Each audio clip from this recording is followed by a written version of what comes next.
Hi guys, I'm Jana Angel, and today we have a very special edition of Living Local. I am here with Chef Terry French of Extreme Chef World. Extreme Chef World is correct, yeah. Chef, tell me a little bit about what makes your chefing so extreme. Well, I guess it comes from the ability for me to cook anything, anytime, anywhere. But the one recipe that I hold out and say it might be a problem is a souffle in the jungle. Palm leaves and a wood fire and coconuts. It's really sort of hard to make that happen without the right environment. But definitely so. Like souffle would probably be the hardest one. But whenever it comes up to, I can make a 4-star dish anywhere in the world at any time. Whether it's a jungle, in the streets, in a back lot, in an alley, doesn't matter. If there's fuel, there's fire, I can cook anything. I mean, I was really impressed. We got to have lunch with Chef Terry earlier, and he was in a kitchen that he'd never been in before, and you just went and could find everything so easily and were telling stories the whole time. You were really right at home anywhere. Pretty much. I mean, I like to be outdoors more so than anything. With nature, my food comes from my ability to understand raising food as a child, the butchering food and raising food. The beauty of everything that I make comes with the inspiration and the care, custody, and control of what it is. Whether it's a bell pepper, a tomato, it's rabbit, it's fish, it's chicken. I have a deep reverence for everything that I cook and respect for the growth of it, the beauty of it, and what it is that is doing for me, but the memories that I make for everyone. You certainly have some amazing stories, and we're actually going to be talking to some of your friends today that brought us some great wine, which I appreciate. You know, we have some great friends with some great wine.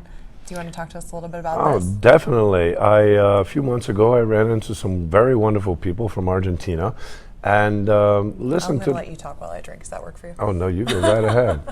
So I met these people from Argentina a few months ago, and I could just tell from their passion.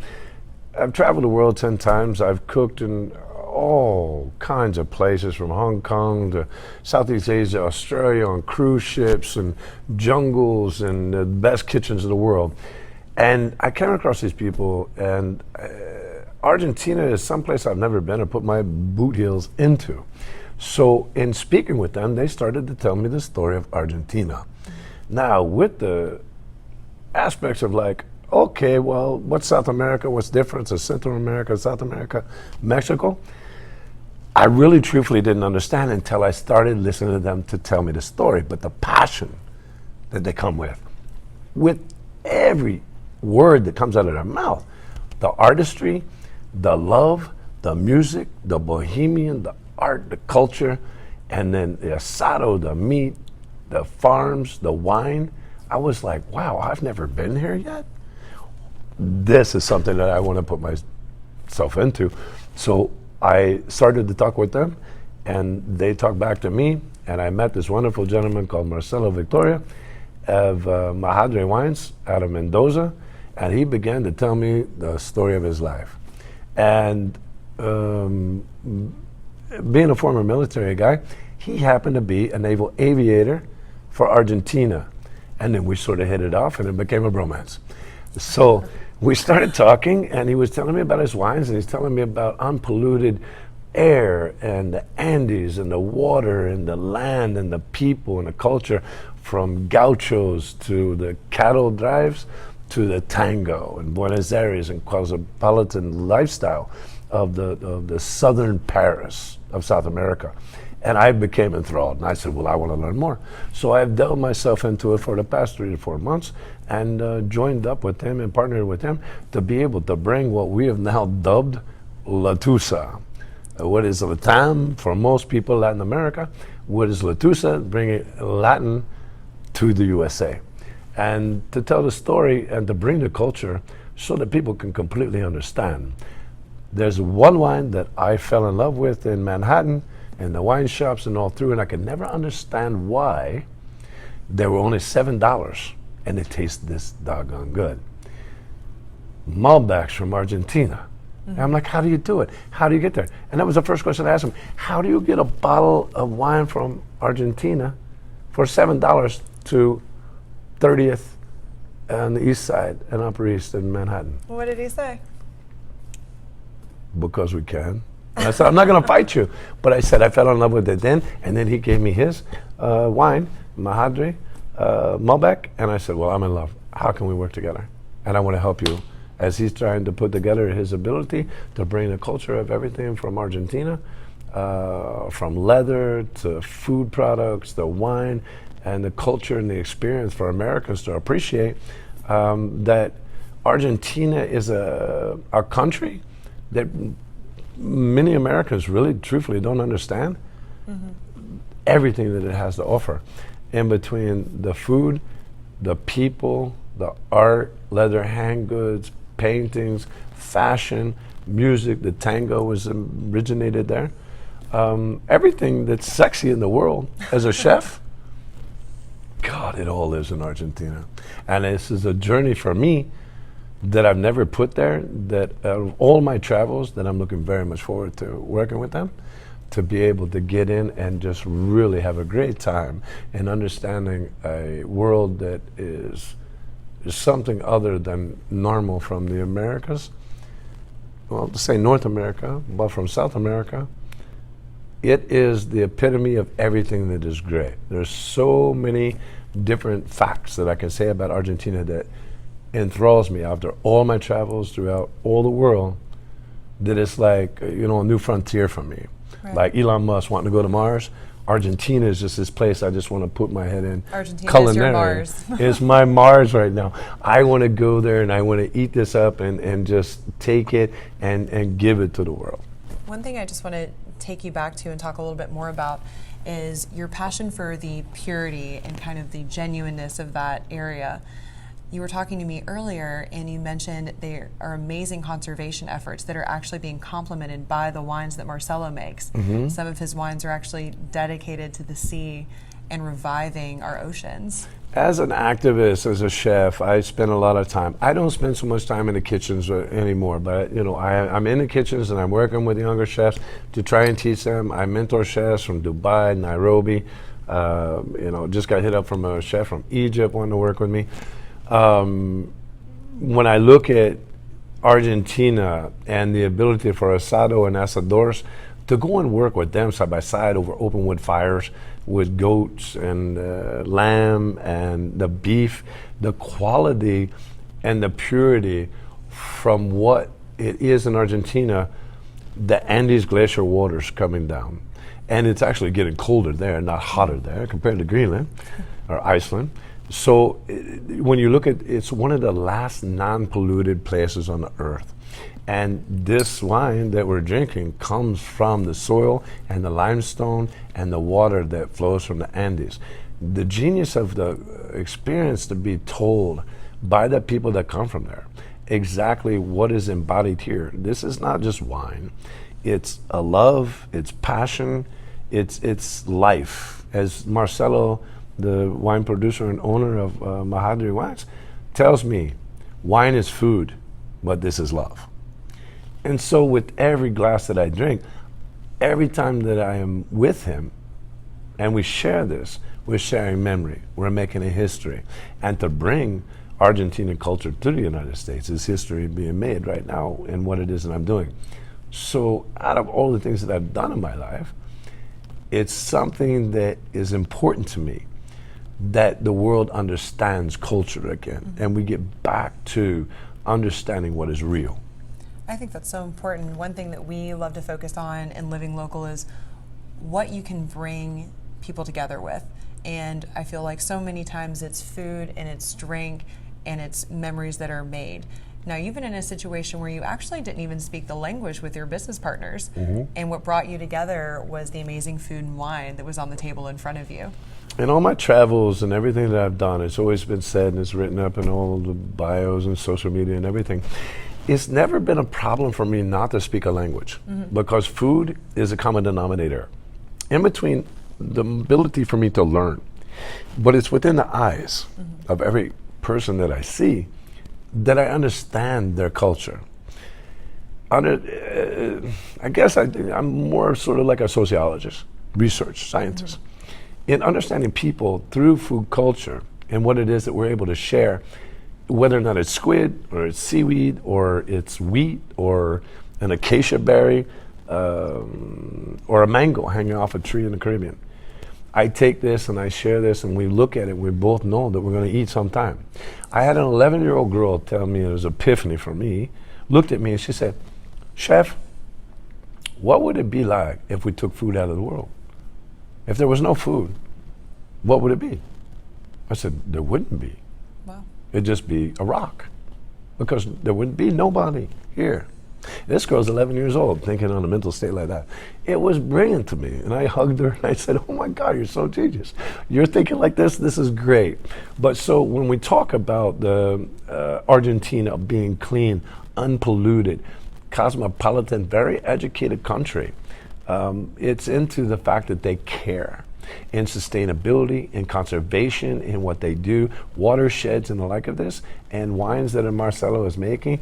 They taste like the ocean. And that was the kink for me, the salt and the brininess from the limestone, because during the time back in millions and millions of years ago, it used to be ocean bed. So with the limestone, you get the salt. And I said first to him, because I dive and I'm in the water and I'm spear fishing, I said, oh my God, I can taste the ocean in your wine.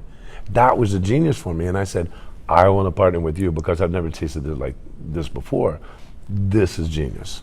I think he really has discovered something so beautiful in connecting something that we consume and something that we enjoy and connecting it back to the earth we're living on. Mm-hmm. I think you've really found a great partner. When you look at the glaciers that are coming down from the Andes and then are melting, those used to be oceans back in the day. So that water that's coming through and filtering through the limestone that used to be ocean beds, you get the flavor of the ocean in wine. And it's hard for me to understand, but it's hard for me to explain too until you taste it.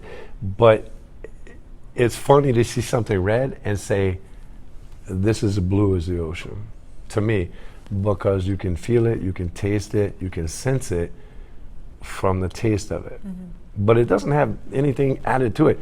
It's just the sense of when you're standing in the breeze on a beach, you can smell it.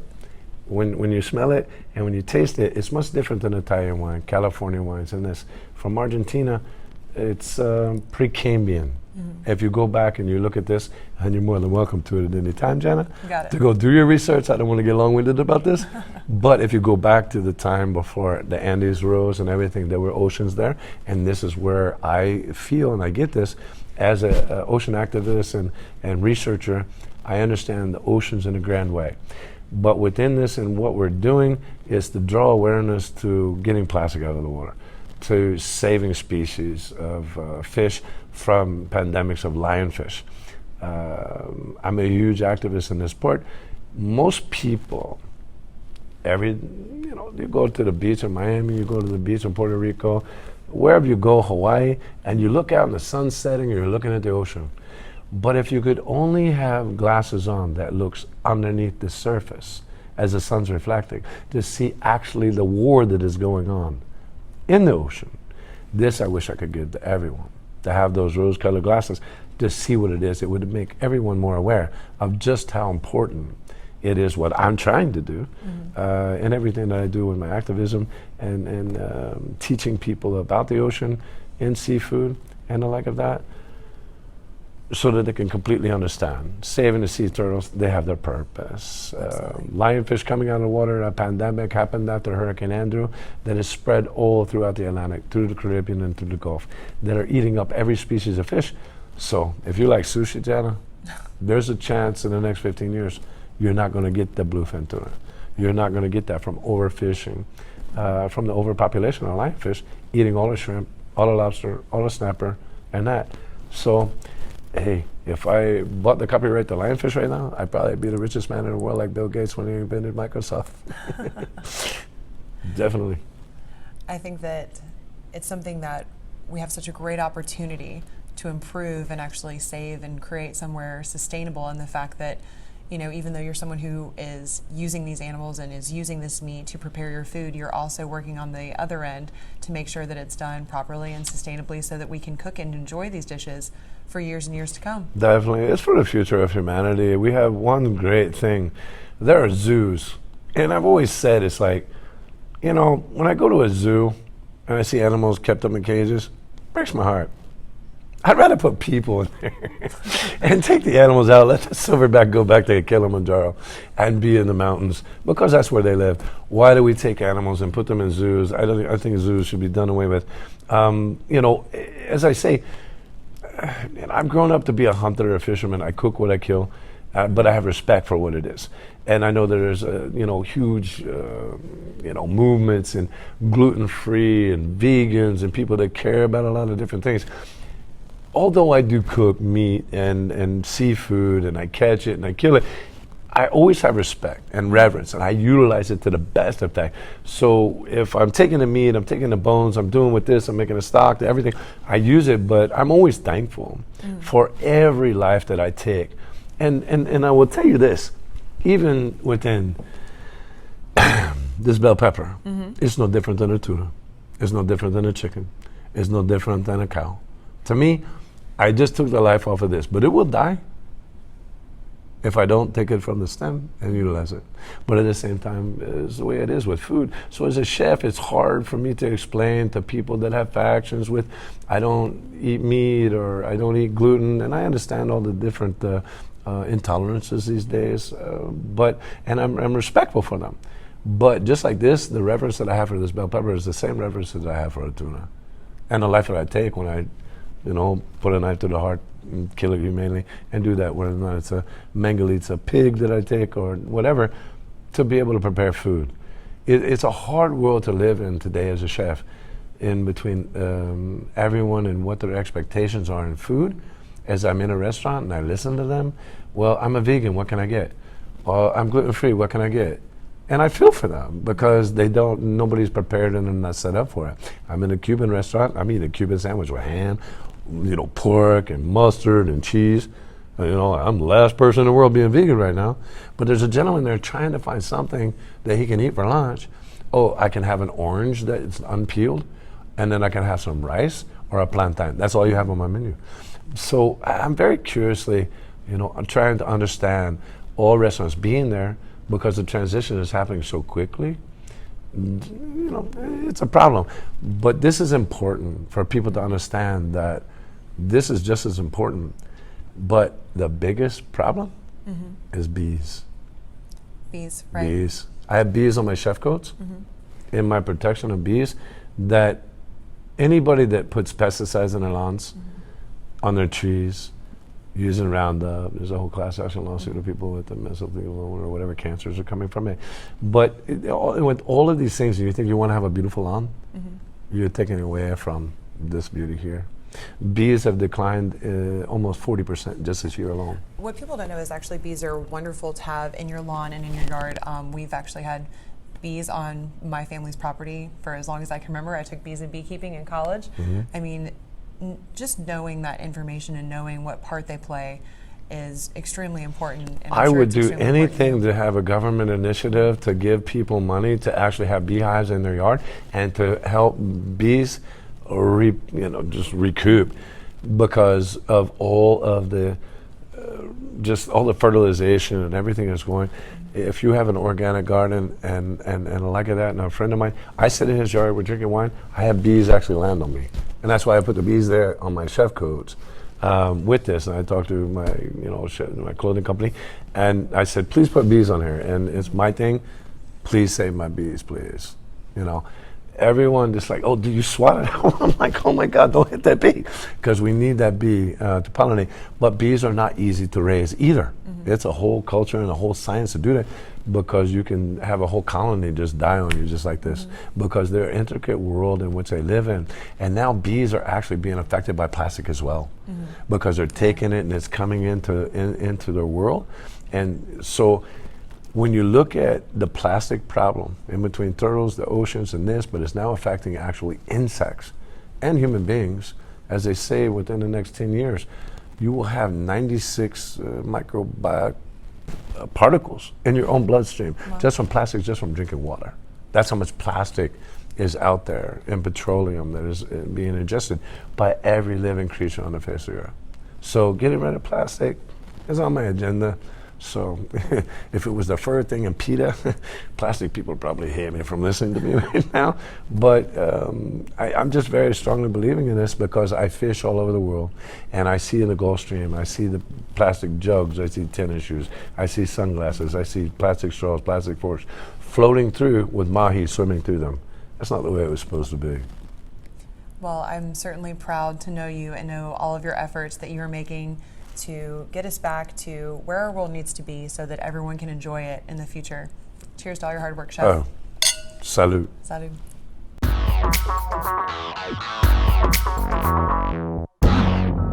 Hey guys, I'm Jana Angel with Living Local, and today I am here with Chef Terry French, Extreme World Chef. Thank you so much for being here with me today.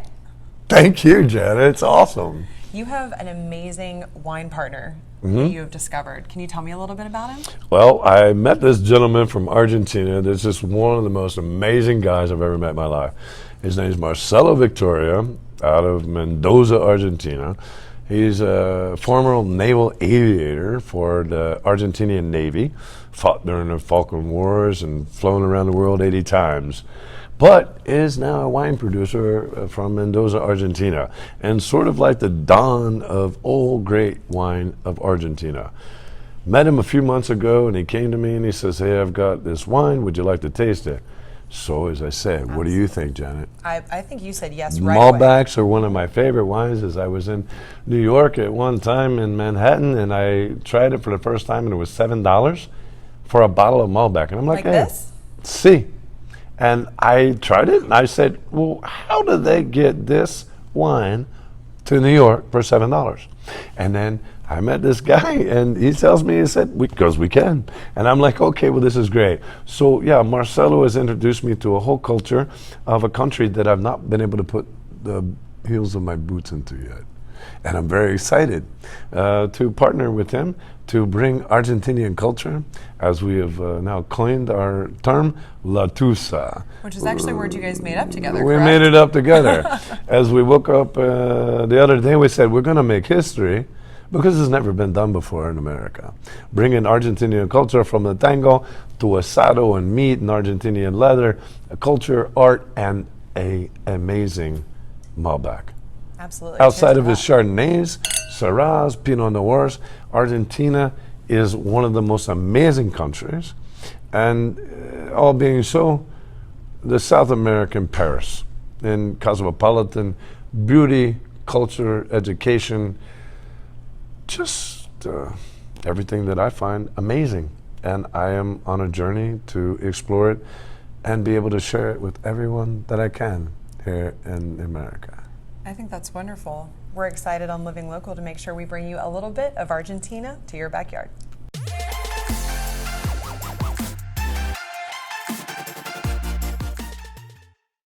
Chef, we want to make sure that we can keep up with all of your conservation initiatives. We want to make sure we know what you're doing, where you're traveling, your new partners. Can you tell us where to keep up with you?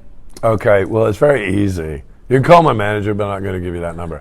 Anyway, on Instagram, you follow me straight out, Extreme Chef, all one word. Chef Terry French on Facebook. You go there, you're going to find me any other way, or just Google me. I think I'm about 82 pages out. You can't miss me. Chef Terry French, the Extreme Chef. YouTube, it's there. You want to know something about me? You can find me. Trust me, everybody always does. You got it. And we'll make sure that we have everything posted for Chef Terry French for you to find right here on Living Local.